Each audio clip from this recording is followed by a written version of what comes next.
বিশ্বকাপের গুরুত্বপূর্ণ ম্যাচের আগে ইংল্যান্ড দলকে ঘিরে ছড়িয়ে পড়েছিল এক চমকপ্রদ গুঞ্জন।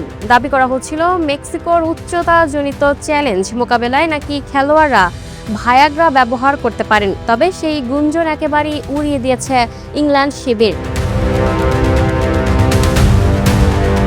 বাংলাদেশ সময় সোমবার ভোর ৬টায় শেষ ১৬ ম্যাচে সহস্বাগতিক মেক্সিকোর মুখোমুখি হবে ইংল্যান্ড। ম্যাচটি অনুষ্ঠিত হবে এস্তাদিও অ্যাজটেকা স্টেডিয়ামে, যা সমুদ্রপৃষ্ঠ থেকে প্রায় ২,২০০ মিটার উচ্চতায় অবস্থিত। এত উচ্চতায় বাতাসে অক্সিজেনের পরিমাণ কম থাকায় খেলোয়াড়দের ফিটনেস নিয়ে আলোচনা শুরু হয়। এমন পরিস্থিতিতে কিছু আন্তর্জাতিক গণমাধ্যমে খবর প্রকাশ করা হয় উচ্চতার প্রভাব কমাতে ইংল্যান্ডের খেলোয়াড়রা ভায়াগ্রা ব্যবহার করতে পারেন।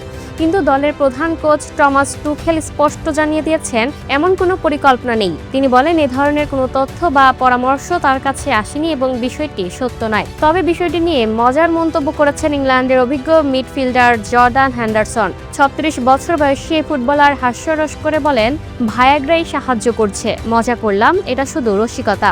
ভায়াগ্রা মূলত উচ্চ রক্তচাপের চিকিৎসার জন্য তৈরি হলেও পরে এটি পুরুষদের ইরেকটাইল ডিসফাংশনের ওষুধ হিসেবে পরিচিত পায়। চিকিৎসা বিজ্ঞানের তথ্য অনুযায়ী এটি ফুসফুসে রক্তনালী প্রসারিত করতে সাহায্য করতে পারে, যার কারণে উচ্চতায় অক্সিজেনের স্বল্পতার কিছু প্রভাব কমানোর সম্ভাবনা নিয়ে গবেষণা হয়েছে। তবে উল্লেখযোগ্য বিষয় হলো, ওয়ার্ল্ড অ্যান্টি ডোপিং এজেন্সির নিষিদ্ধ ওষুধের তালিকায় ভায়াগ্রা নেই।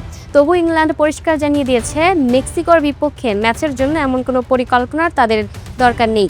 এদিকে মাঠের লড়াইটাই সহজ হবে না ইংল্যান্ডের জন্য। শেষ ১৬তে ওঠার পথে DR কঙ্গোর বিপক্ষে পিছিয়ে পড়েও হ্যারিকেনের জোড়া গোলে ২-১ ব্যবধানে জয় পেয়েছিল তারা। গ্রুপ পর্বেও ঘানার সঙ্গে ড্র এবং পানামার বিপক্ষে কষ্টার্জিত জয় দেখিয়েছে। নিজেদের সেরা ছন্দে এখনও ফিরতে পারেনি England.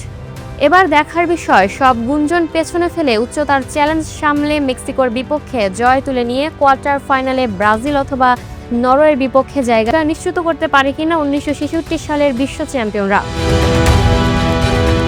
Lucky Akter, up to date news, Dhaka.